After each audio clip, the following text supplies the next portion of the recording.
How would AI help with ecom? A bit confused. So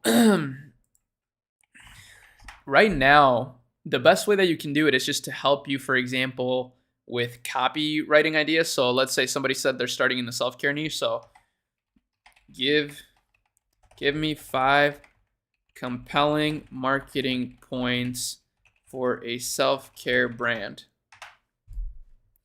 For example, we can do a little bit of that, and it'll say, okay, it will improve your well-being and overall health. Self-care practices such as exercising, meditating, and getting enough sleep can improve physical and mental health, which can lead to a more fulfilling and balanced life.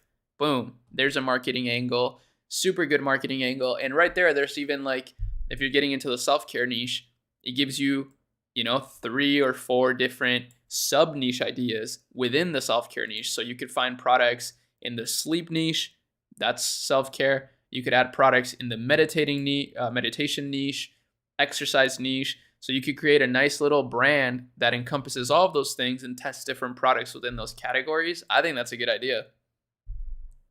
So boom, we just improved relationships. This is another facet of self-care. And improving your relationships, I mean, people would pay any amount of money to improve their relationships, right? Whether it be romantic relationships, relationships with their family, their friends, even their pets. I would say like that's probably a super untapped market, is like improving the relationship that you have with your pet. That would even be a good course that you could sell or drop ship, because a lot of people are drop shipping digital information. That'd be kind of interesting. How to improve your relationship with your pet. I'd never thought about that, but that sounds kind of lit.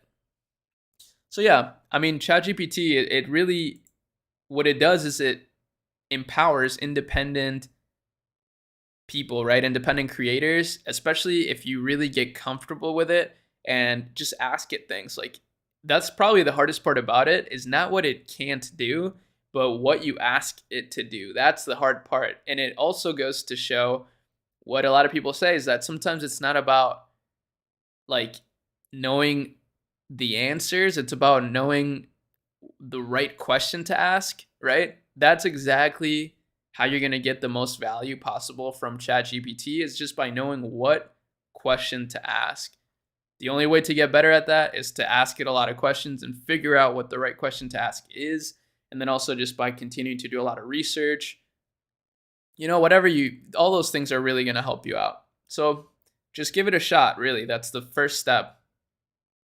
You can use it with Zapier now. That's sick. So you can probably create webhooks and link this on your store or something. I don't know. That would be so cool. And how you can use ChatGPT is you can ask it to fill things out like this. For example, you could ask it, can you give me a verified testimonial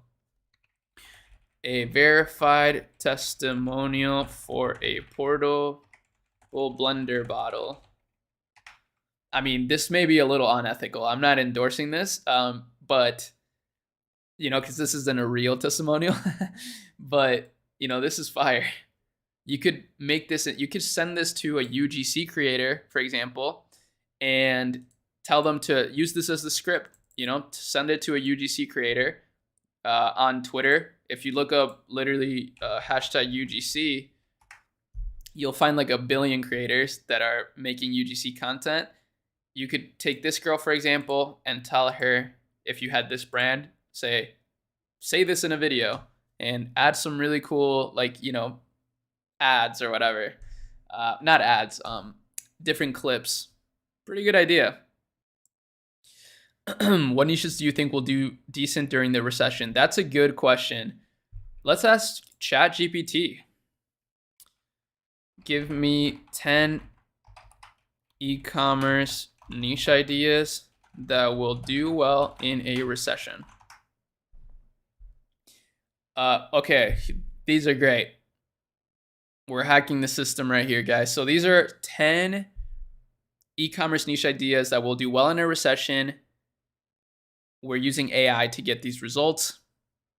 So this, again, just goes to prove what I said. It's just all about knowing the right questions to ask.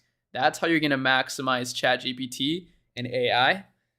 It's just by simply knowing what questions to ask. So Here are a lot of good ones. Number one, budget-friendly fashion. People may be looking to save money during a recession, so offering affordable fashion options could be a good niche. Facts.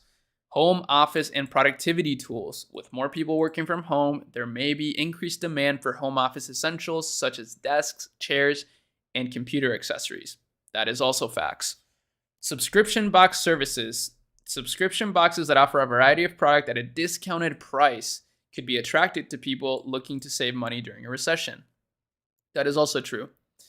Frugal living and financial management resources. That's a good one. That's a really good one if you are doing some sort of digital product. Boom, that's a good one. Health and wellness. During a recession, people may be looking to prioritize their health and well-being, making health and wellness products a potentially successful niche. That's definitely true. Online education and training. That's a fact. Meal delivery and meal planning services. Home improvement and DIY products.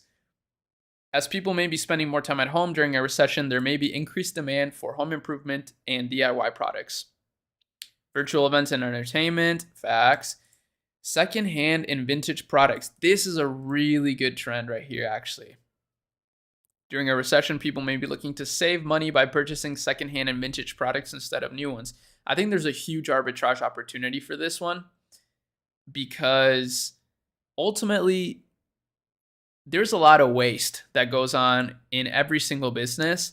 And if you can figure out a business that can utilize that waste and create utility out of it, that's a huge opportunity in my opinion.